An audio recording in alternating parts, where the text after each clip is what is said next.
ایک چور تھا، وہ بادشاہ کے محل میں چوری کرنے کے لیے چلا گیا۔ رات کا وقت تھا اور محل کے ایک کمرے میں بادشاہ اور اس کی بیوی بیٹھ کر باتیں کر رہے تھے۔ یہ وہاں کھڑے ہو کر ان کی باتیں سننے لگا تو اس چور نے سنا کہ بادشاہ اپنی بیوی سے کہہ رہی ہے کہ میں اپنے بچی کی شادی ایسے شخص سے کراؤں گا جو نہایت متقی پرہیزگار ہو، جو بہت بڑا اللہ والا ہو، اور میں اپنے بچے کی شادی کسی اور سے نہیں کراؤں گا۔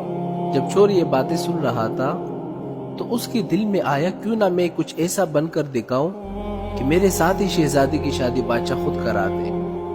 دل میں اس کے ایک لالچ پیدا ہو گئی۔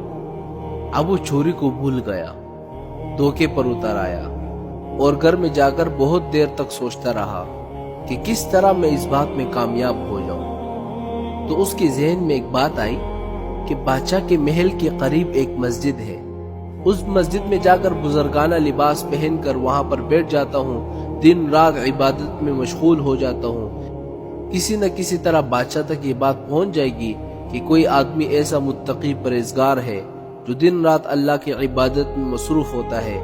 بادشاہ کی نگاہ شاید میری طرف پڑ جائے اور میں چن لیا جاؤں اور شہزادی کے ساتھ میری شادی ہو جائے۔ میرے بھائیوں، یہ ایک گھٹیا حرکت تھی، حقیر حرکت تھی، جس کے لیے اس نے یہ ارادہ کیا۔ اس نے اپنے پروگرام کے مطابق بزرگانہ لباس، پوشاک سب کچھ پہن لیا اور جا کر مسجد میں بیٹھ گیا۔ نمازوں پہ نمازیں پڑھتا رہا، ذکر و تلاوت کرتا رہا، مراقبہ سب کچھ اس نے شروع کر دیا۔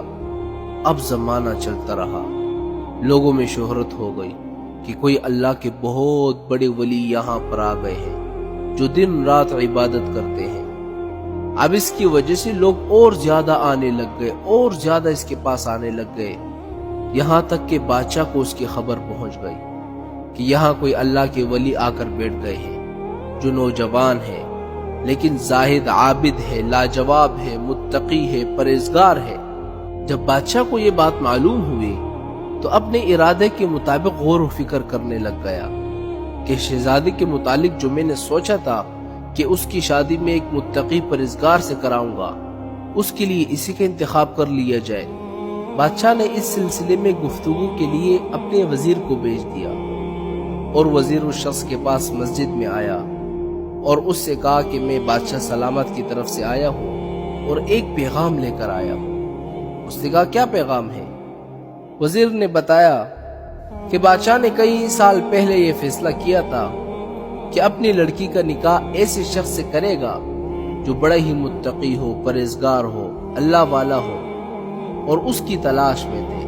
اب جو نظر گئی ہے تو آپ کے سوا بادشاہ کو اور کوئی نظر نہیں آ رہا، لہٰذا بادشاہ نے مجھے بھیجا ہے کہ اس سلسلے میں آپ سے گفتگو کروں۔ اگر آپ اس کے لیے تیار ہو تو آپ فرمائیں، اگلی نشست کے اندر اس سلسلے کی کارروائی آگے بڑھائی جائے۔ یہ شخص جو دراصل اسی تمنا اور آرزو میں آ کر بیٹھا تھا، وہ بہت دیر تک اس وزیر کی گفتگو سنتا رہا۔ اس کے بعد اس کے آنکھوں میں آنسو جاری ہو گئے۔ وزیر نے پوچھا کہ کیا بات ہو گئی ہے؟ تو کہنے لگا کہ آج آپ جو پیغام لے کر آئے ہیں وہ مجھے منظور نہیں۔ وزیر نے کہا کیوں منظور نہیں ہے؟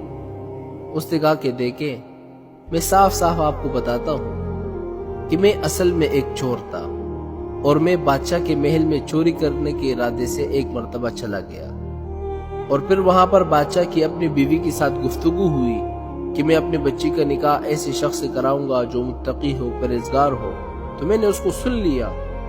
اور اس کے بعد اس چور نے کہا کہ میں نے یہ جو بزرگانہ لباس اختیار کیا ہے اسی لالچ کی وجہ سے کیا تھا کہ یہ ساری دولت مال مجھے مل جائے، لیکن جب میں یہاں آ کر بیٹھا تو خدا نے مجھے اپنا بنا لیا۔ اب بس اسی کے بعد مجھے کسی کی ضرورت نہیں ہے۔